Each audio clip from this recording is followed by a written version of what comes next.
आज हम आप सबको एक बहुत ही सुंदर कहानी के बारे में बताएंगे, जिसमें एक माँ और एक बच्चे के ऊपर यह कहानी बताया गया है। माँ और एक बच्चा था, जिसमें उसकी माँ उसका जीवन यापन करती थी। उनके पिताश्री गुजर गए थे, नहीं थे।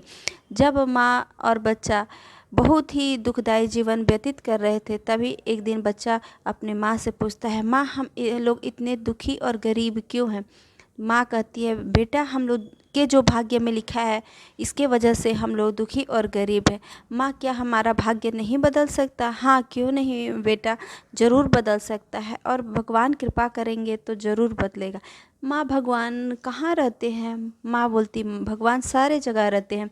भगवान तो सर हर चीज़ में रहते हैं। क्या माँ भगवान जंगल में रहते हैं। माँ कहती है, हाँ माँ भगवान जंगल में रहते हैं, तो मैं भगवान को ढूंढने जा रहा हूँ। नहीं बेटा मत जाओ। लेकिन बच्चा नहीं मानता है और भगवान को ढूंढने के लिए निकल पड़ता है। बहुत दिन ढूंढते ढूंढते समय व्यतीत हो जाता है, लेकिन उसे भगवान नहीं मिलते हैं। फिर भी वो भगवान को ढूंढते रहता है। एक दिन अचानक भगवान विष्णु और माता लक्ष्मी वहाँ से गुजर रहे थे। तब उन्होंने एक बच्चे को देखा, जो बच्चा बहुत ही दुखी था। उस पर माँ लक्ष्मी को दया आ जाती है और माँ लक्ष्मी चाहती हैं कि वो बच्चा के पास जाए। तो फिर भगवान विष्णु जाते हैं बच्चा के पास और उससे पूछते हैं, क्या दुख है वत्स। तो बच्चा बताता है सारी घटना और बताता है कि हम लोग बहुत दुखी और गरीब हैं, क्या हमारा दुख दूर नहीं हो सकता है। तब माँ लक्ष्मी कहती है कि मुझे इस बच्चे पर बहुत दया आ रहा है, कृपा करके एक हार उसे प्रदान कर दीजिए। उस पे भगवान विष्णु उसे एक हार प्रदान कर देते हैं, जिससे वो लेके चला जाता है। और जब लेके जाता है तो रास्ते में एक गिद्ध उसे मिलता है और वो हार उससे छीनकर लेकर उड़ जाता है। फिर वो दुखी मन से अपने घर को जाता है। अगले दिन फिर वो जाता है जंगल में, तो देखता है कि उसे ब्रह्मा जी से मुलाकात होती है। तब ब्रह्मा जी कहते हैं, वत्स तुम्हारे भाग्य में तो नहीं है, फिर भी माँ लक्ष्मी ने तुम्हें दिया था, मैं भी तुम्हें दे रहा हूँ।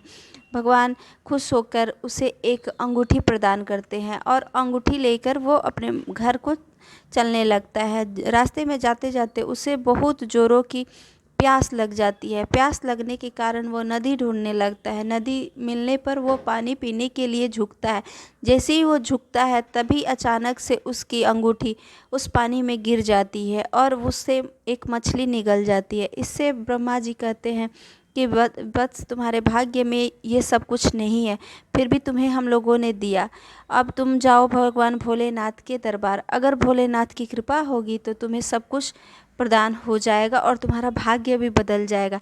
इस पर वो भगवान भोलेनाथ के दरबार बच्चा जाता है, लेकिन वहाँ पे उसे कुछ हाथ नहीं लगती। कुछ दिन वो लगातार जाता है और भोले बाबा को देखते रहता है। अचानक भोले बाबा की नज़र उस पे जाती है और भोले बाबा कहते हैं कि यह बच्चा रोज़ आता है और मुझे टुक टुक निहारते रहता है, क्या भाग्य लक्ष्मी माता इसके भाग्य बदल नहीं सकते हैं। उस पे भाग्य लक्ष्मी माता कहती हैं, क्यों नहीं प्रभु, अगर आपकी कृपा हो जाए तो ज़रूर बदल जाएंगे। तो मैं चाहता हूँ कि उसके भाग्य पर एक झाड़ू लगा दिया जाए। उस पे माता कहती हैं ज़रूर, और माता उसके भाग्य पर एक झाड़ू लगाती है, जिससे उसका भाग्य बदलने लगता है। और भाग्य बदलने के कारण उसे एक सिक्का प्रदान करते हैं भोले बाबा। उसके बाद वो सिक्का अपने माँ के पास ले जाता है और माँ को दिखाता है। माँ कहती हैं कि ये क्या सोने की है। वो बोलता है, हाँ माँ सोने की है। माँ उसे बेचकर अपने लिए कुछ धन व्यापार की सामग्री लाती हैं। उसमें एक मछली भी खरीद के लाती हैं। मछली अचानक से मर जाती है। मरने के कारण मछली को माँ ने काटने से उसमें से हीरे की अंगूठी मिलती है, जिससे उसके माँ दिखाती है अपने बच्चे को। बच्चा कहता है, माँ ये तो मुझे ब्रह्मा जी ने दिया था, आप तो विश्वास नहीं कर रहे थे, ये तो ब्रह्मा जी ने दिया था मुझे।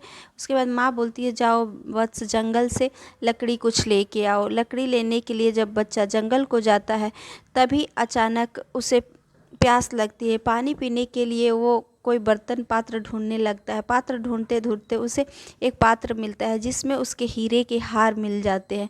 उससे वो बहुत खुश हो जाता है और वो अपने माँ के पास ले जाता है। माँ कहती हैं कि हाँ बेटा, तुम सही बोल रहे थे, हीरे के हार भी तुम्हें भगवान ने दिया था। उस पर बच्चा कहता है, हाँ माँ, हाँ माँ, मुझे हीरे की हार भी मिली थी। उस पे माँ बेटे दोनों खुश हो जाते हैं और धनी हो जाते हैं, दोनों सुखी सुखी अपना जीवन यापन करने लगते हैं। और माँ कहती हैं कि भोले बाबा की कृपा होने के कारण हमारे भाग्य के जो दुख थे वो दूर हो गए। हमें सदा भगवान के चरणों में शीश नवाना चाहिए बेटा, हम लोग अच्छे कर्म करेंगे